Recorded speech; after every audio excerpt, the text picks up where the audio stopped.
আসসালামু আলাইকুম বন্ধুরা, সবাই কেমন আছেন? আমি একটি সুন্দর মনোরম পরিবেশে দাঁড়িয়ে আছি।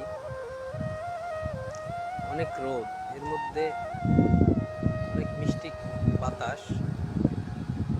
আর এই ভিডিও করার উদ্দেশ্য হচ্ছে, আমি যখন থাকবো না, এই ভিডিওটি থেকে যাবে ফেসবুক প্ল্যাটফর্মে।